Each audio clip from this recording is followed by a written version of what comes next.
I've spent quite a while getting ready for today, because today is quite special to me.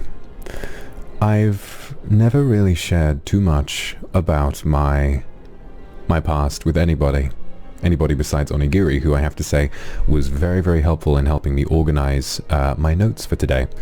So, because when you're my age, events, years, they blur together quite thoroughly, and it can be difficult to sort of tell the difference between some things and others. So it might take me a while to understand quite the depth of what I want to say, but there are a collection of stories that I've thought about from parts of my history that I'd like to share with you all today. At the ripe old age of 400, yes.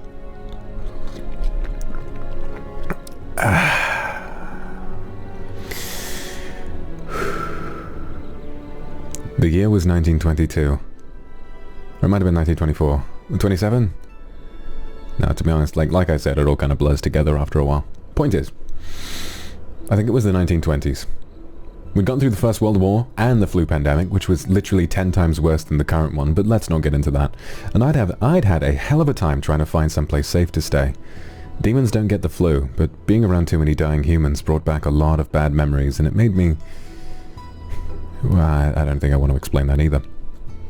So there I was, looking for a little stress relief. I had just sold the land I'd acquired in my latest post-war conquest. She was a very nice lady. I may tell that story another time as well. And I decided to move to Paris in search of new people, new faces. I didn't speak French, but that was where the most interesting and wealthy people of the time liked to gather, so I went anyway.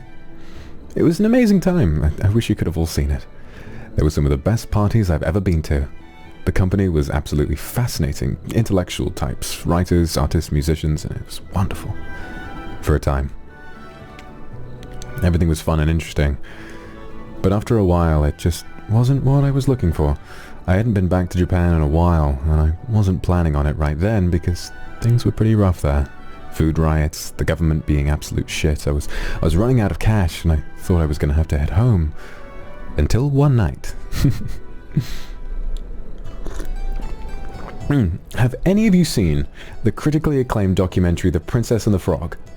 I can assure you that it was 100% historically accurate. Americans were making money hand over fist after the war, and the only thing they couldn't buy was nobility.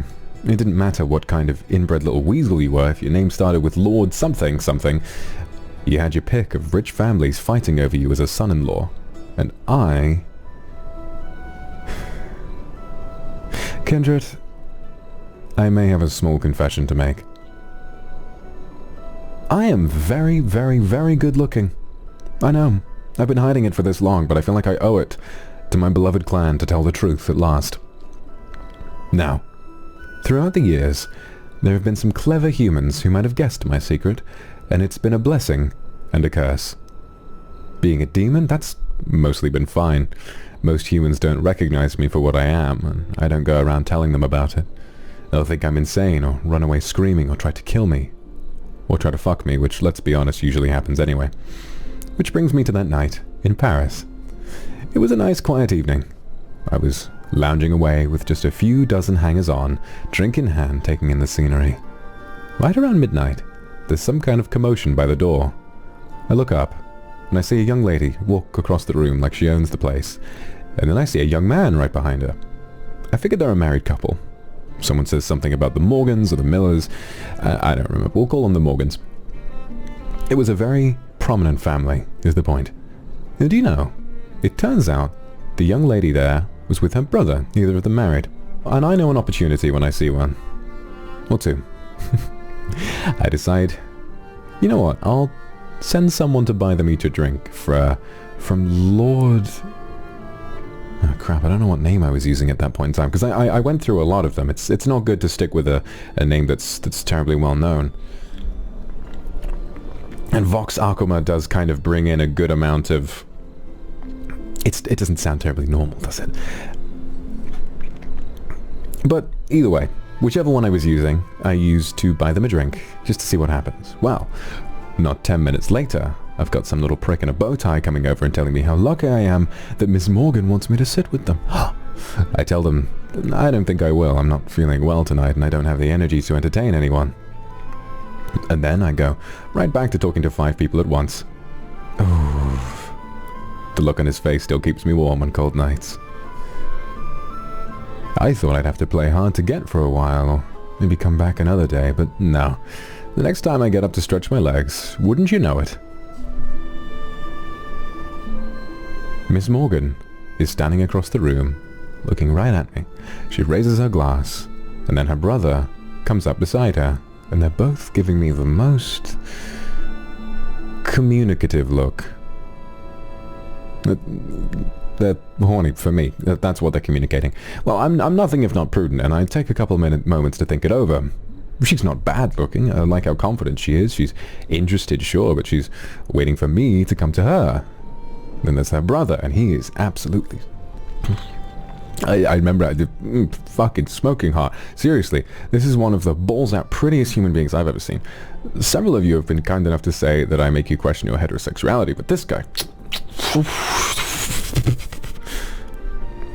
And it's not just that, or them being rich. There are a lot of rich people you literally couldn't pay me to associate with.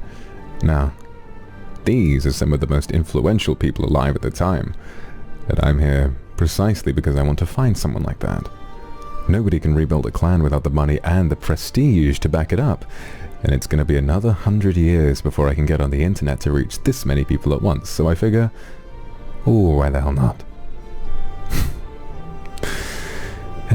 You know how in movies and romance novels there's always that scene on a balcony where the heroine or whoever is standing there with a wine glass and then someone comes out to stand next to them and then sex happens. Well, I go outside and what do you know? There's...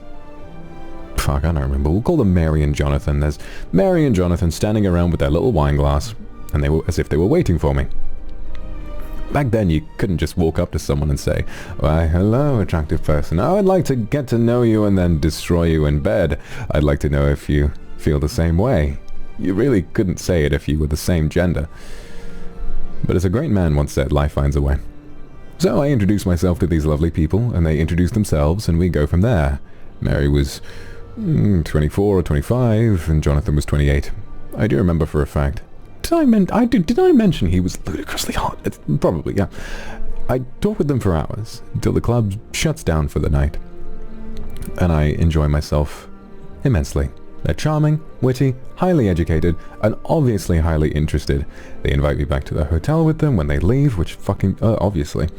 But when we get there, the front desk stops us on the way to the elevator and says someone's waiting to speak with them in the lobby. I can tell Mary's pissed off. She had this really fucking funny thing she'd do. She's going, damn it! Nasal, stunning high, sliding down in pitch, or whatever it is. But Jonathan's giving me that look, like, don't fucking laugh, so I don't.